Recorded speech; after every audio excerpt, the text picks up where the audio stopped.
We have a gentleman which is asking a question that I have seen asked on various forums quite a lot recently. And it's, why are so many gamers right-wing? It boggles the mind of Mr. Anthony Lemaster on why he lost so many gamers to the right. Capitalismus is the biggest cause of the decline in gaming. Microtransactions, gambling addiction, loot crates, pay to win, selling games in piecemeal snippets, charging full price for flawed garbage that will get fixed later. Relying on the community to fix their shit for free, for example, modders and Bethesda, monopolistic growth, removing competition, reducing quality and innovation, etc. Gaming is a microcosmos of the absolute failures of capitalismus. Everything wrong with capitalismus shows up in the gaming world. And all gamers think, look how feminismus and diversity is ruining my video games. So this is an interesting question, which I can answer, but it's got multiple sides of it. So let's tackle it from the beginning. First of all, what is considered to be right-wing? Being right-wing in today's world means deviating even a tiny little bit from progressive orthodoxy.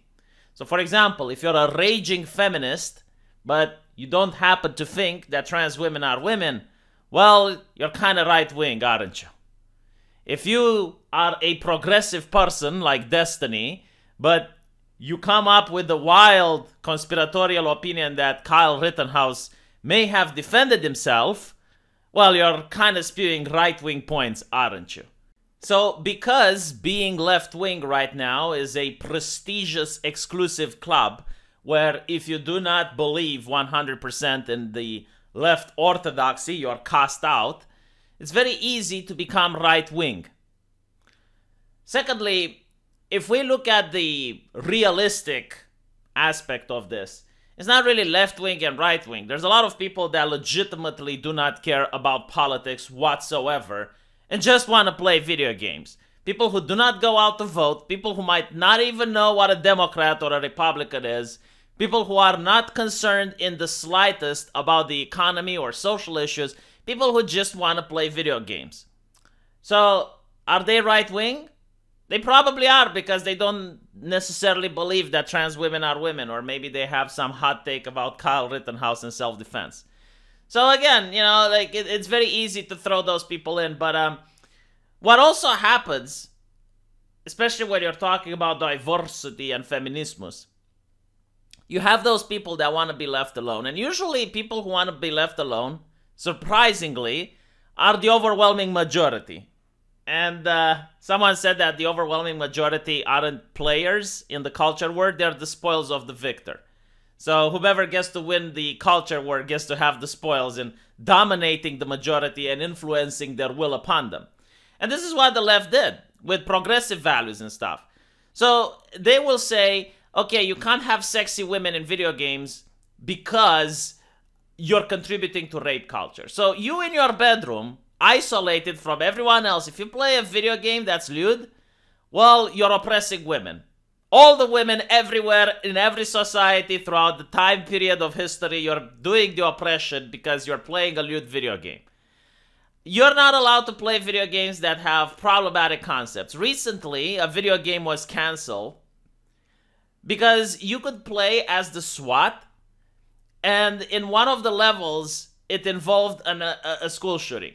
So you were playing as the SWAT, and you had to save the classroom from the criminal. And because of that, the game got canceled. And there's many examples of this, where things that are harmless, because they're make-believe, they're fiction, are being canceled by moral busybodies. In other words, you have millions of people who want to buy a product, but the moral busybody places himself between the company and the consumer and says the consumer is not allowed. And it happens once, it happened twice, until the consumer gets fed out. And they start wondering, who is doing this to me? Who is the asshole that is telling me what I'm not allowed to do? And they find out, oh, it's the people from the far left. So that's how you push them to the right. It's by being obnoxious, by trying to impose your will on people. if right-wingers would do this, you would push people to the left. And they actually did in the past, when they were like, oh, Dungeons and Dragons is actually pushing Satanism, and people who play Dungeons and Dragons, they're turning into warlocks, and Harry Potter is problematic because it has magic. It takes people away from God. So when you have like that type of argument, yeah, you're going to push people to the left. Now, it just happens that the left is in power, so it's pushing people to the right. Finally, let's talk about capitalismus. Now, capitalism is a word coined by Karl Marx. So it's his definition. And it pretty much means having freedom, like allowing people to trade and to sell their labor. That's what capitalism really means. It means freedom. It means like leaving a society the fuck alone. And right now we don't actually have that in the world. Even the United States is a mixed economy. Every single nation on earth, as far as I know, is at least a mixed economy. Like, you don't have actual capitalistic nations. But let's talk a little bit about, you know, like their idea that America would actually be a capitalist nation and not a mixed economy.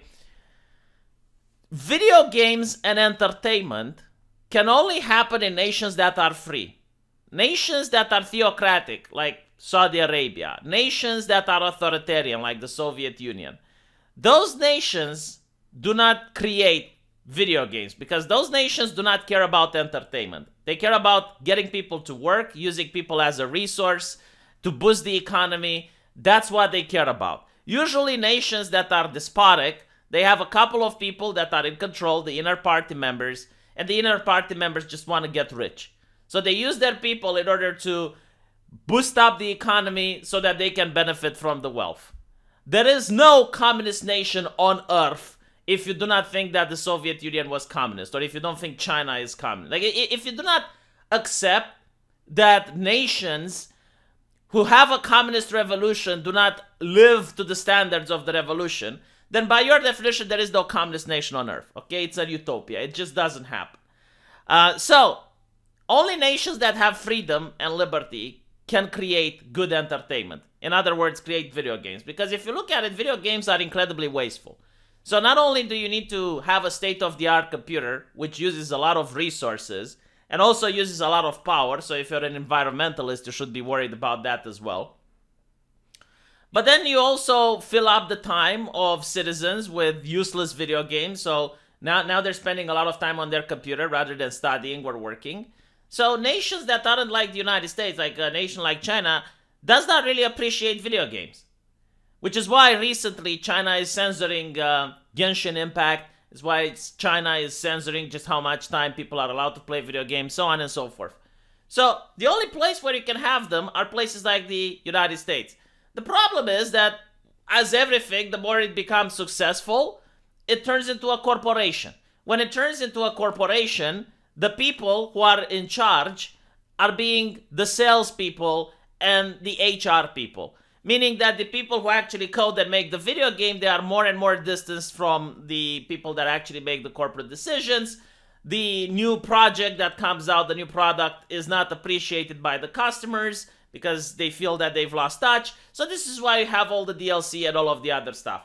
It's basically because the games that are made are so expensive that in order for the company to have a profit, they need to do all of these shady things on the side that the customer doesn't like, at least in theory, because in reality they're more than willing to spend money on DLC and all of the other problems.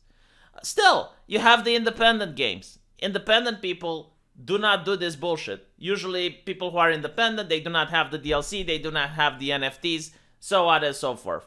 So to answer your question, is the failure of success, right? So your problem with capitalism is that you end up having a corporation. You end up having an authority which gets to impose its will on the actual creators.